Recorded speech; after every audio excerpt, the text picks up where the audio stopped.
Hey Crafty Peeps, let's get into today's DIYs.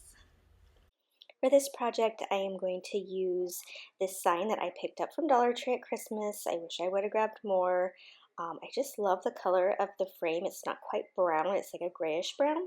And this contact paper from Dollar Tree, they just got in some gorgeous contact papers. And so I just cut it out to the size of the inner square here, which I think was just a little bit less than 5 inches. Now, yes, it's contact paper. You could just stick it down, but it can show the writing through, and I didn't want that to happen, so I'm just gluing it down with a glue stick, and that worked great. So if you don't have contact paper, you can use wrapping paper, scrapbook paper, gift bag, anything like that, but this was just such a gorgeous color. And for a huge roll for $1.25 is a really good deal. So anyhow, I'm just sticking it down here, and then I am going to take my little bunny that you see here, and I am not going to paint it or anything. It matches the wood beads at the top, and I like the natural wood look, and I really wanted to make this pretty neutral. So I'm taking the 3D foam tape here, also from Dollar Tree, and putting it all over the bunny because it is a little bit raised because the little bit of the ears will hang over the frame, and so I needed the foam tape. Now, it wasn't super sticky for some reason. Normally it is, but I just go ahead and use some hot glue on it as well, and just to get it adhered down really well. Once I stick that down, I went into my stash. I found a little wood heart I get from my friend Tracy. I always like to link her little wood shape sign, but wood shape shop. Say that a few times fast below. And then on the other side of this heart, I just put some more of that contact paper, and then I will just glue the little heart down for the nose. Now when I put the contact paper on, I cut the heart out first, and then if anything, if it's not on there, great. I just use a nail file and kind of file around the edges, and any excess comes off, and you get a perfect cut. Lastly, I'm just going to use this little bow that I tied with some jute string and adhere it onto the bunny's ear, and this project's done. Obviously, you can see that was super easy to make. It's not messy. There's no painting, so really easy to do. And this is my favorite project in the video. Just something about it is so simple and cute.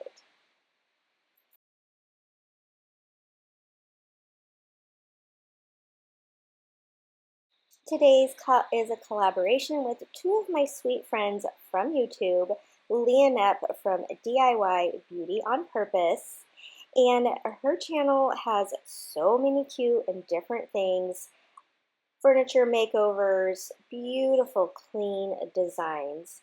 And then also my other friend Linda over at Faith Chick 777. Her style is so different and so amazing. She just really loves embellishing and going the little extra details. I think you'll enjoy this collaboration because you're going to get different spring inspiration from all three of us. So make sure you check out their videos. They're linked in the description. Okay, for this project, I'm going to take two of these Beware signs from Halloween. Of course, you can use any of the long signs that Dollar Tree carries. And I'm going to cut a slant, as you can see there. And then I'm going to mark it, and I'm going to cut another one so that this is going to make the shape of a house. Now, I actually cut these out last summer and then never got around to finishing this project. So you can use an X-Acto knife and just keep cutting and kind of pop it. I used my miter saw, which doesn't cut all the way, so that's why it has some weird jagged things at the top, but it's going to get covered anyway. And so then I just took some painter sticks here, and I cut 45 degrees there on each end, and that will be the roof of the house. Now you probably noticed that when I flipped the Beware sign over, it was white, and that is because I did paint it with Rust-Oleum chalk paint in linen. But again, I did those two steps last summer, and I'm finally finishing this project. I flipped it over, and on the part that said Beware, I just covered in this wood contact paper from Dollar Tree just to finish the back off. Now to connect these two together, I'm just using some popsicle sticks and wood glue, and this will get sturdier as I put these baskets on. Okay, so I'm grabbing two of these baskets from Dollar Tree, and I'm going to measure where I want them here on this birdhouse side. So I just mark where I'm going to put them. I like to have them nice and even.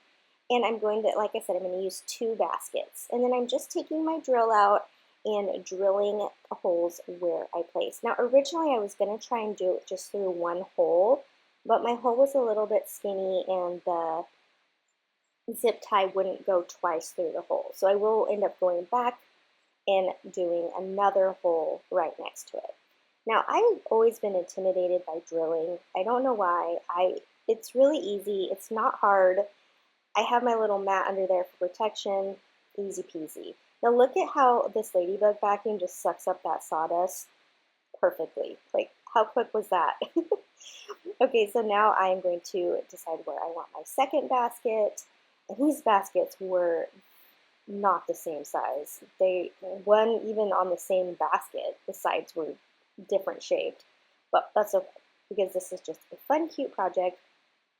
And why I kept it neutral, why I kept it black and white, is that I like to have pieces like this that I can decorate year round. So while this is very spring inspired, I can put different colors of flowers or different items in the baskets throughout the year. This would look so cute with little pumpkins in it in the fall, ornament balls in it at Christmas. I mean, there's so much you can do with it. But yes, it is spring inspired. Birdhouses, I think of spring and summer, and so that is how I got inspired. Okay, so here's the part where you see that I put the second hole in there. So it'll make it much easier for the zip ties to come up one hole, go around the basket rim, and then go back down in the other hole. And I did have to kind of pull it off the table to pull the zip tie through, so that's why it's a little bit off camera.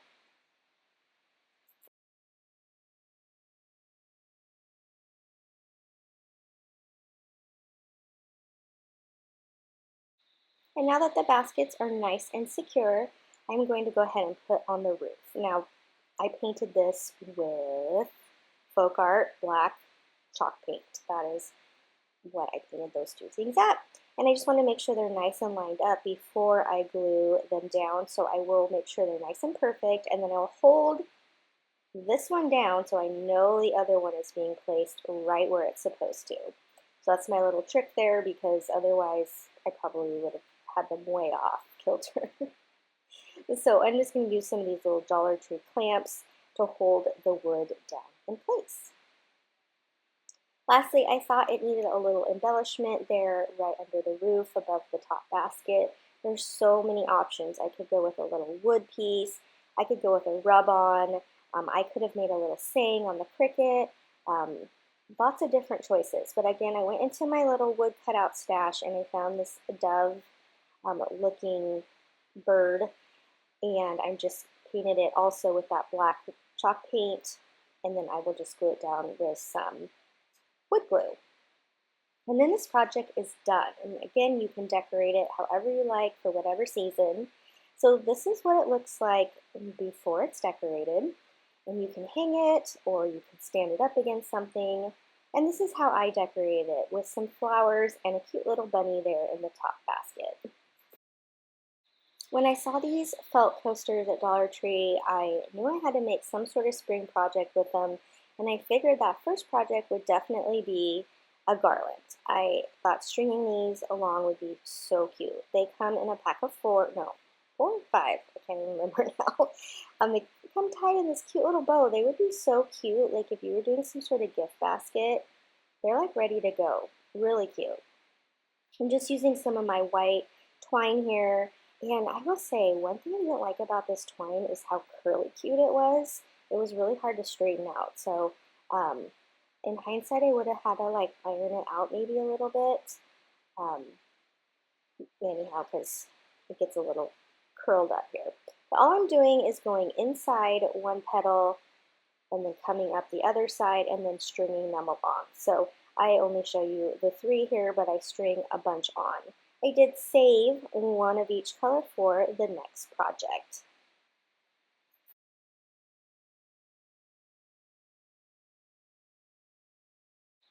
I'm using another long sign from Dollar Tree. It kind of, when I popped the heart off, it ripped, so this will actually become the back side. I'm just going to cover it in some contact paper to cover up that love, and then this side I'll paint with my Rust-Oleum white chalk paint in linen. Now look at how cool that contact paper is. I could actually do a really cool sign that looks like it's on wood, but this is just to finish off the back. Okay, so while I am showing you this horizontally, this will be a vertical sign. And I wanted to show you a little, or tell you about a little design tip.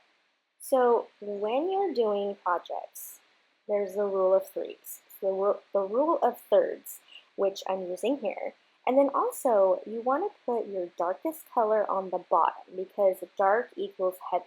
So your heavier color is going to go on the bottom. And that's just going to give you a visual, going from light to dark or light to heavy. So there's just a little tip for you if you need a little design advice. I actually took a whole class of it in college. I was an art major for 2 years. I switched to accounting, because that's totally the same thing.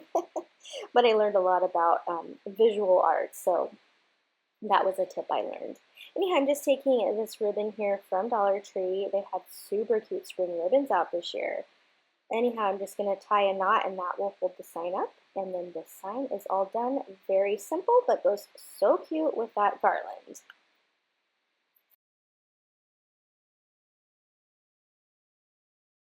While I was checking out at Dollar Tree, I saw their floral display and these buckets I almost missed out on. It is so pretty. I don't know if the camera is doing it justice, but it has like a really pretty, like embossed top there.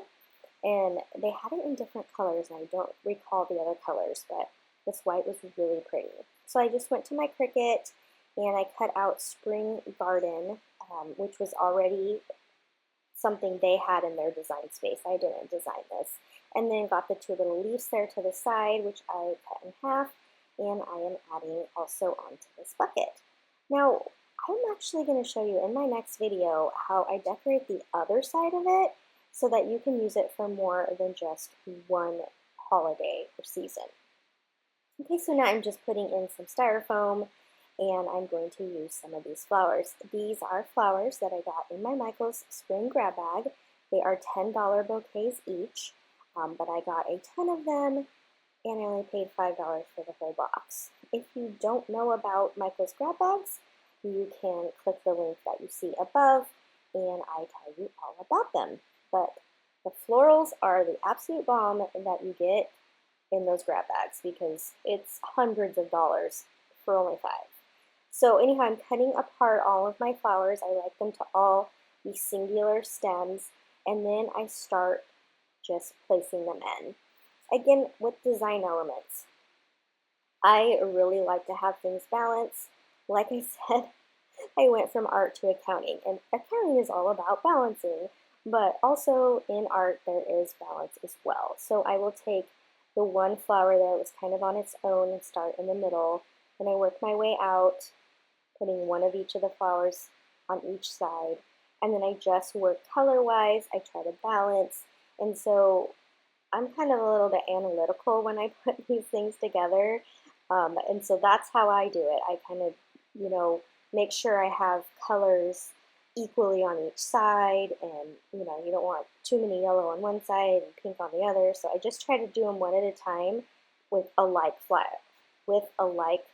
flowers, so that way they're getting in there nice and even.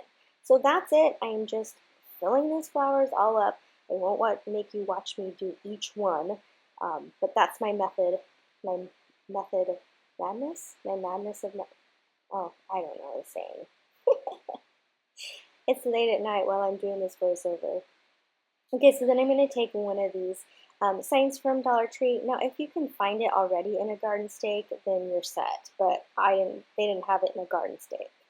So what I'm doing is just taking the hummingbird off of this sign, and then I'm using an old garden stake that I took off something else, and I'm just going to add it to this hummingbird here. And I just use a little bit of hot glue and then also use some of this green. It's actually painter's tape, but I figured green matched, and I'm just going to add a little bit to the garden stake just to make sure it's extra secure, because metal and hot glue don't always mix, but it worked fine here. And then once I get that all glued down, I'm just going to put this cute hummingbird into my bouquet here, and then this project is complete.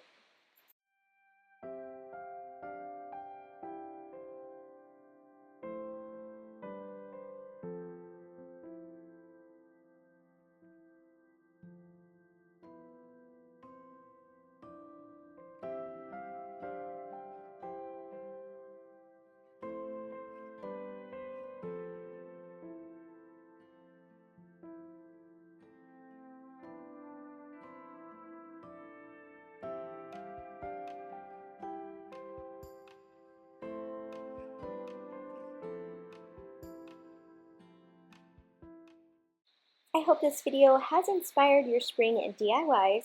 Now go get some more inspiration from Leah and Linda, and I've linked their videos down in the description. Until next time, happy crafting!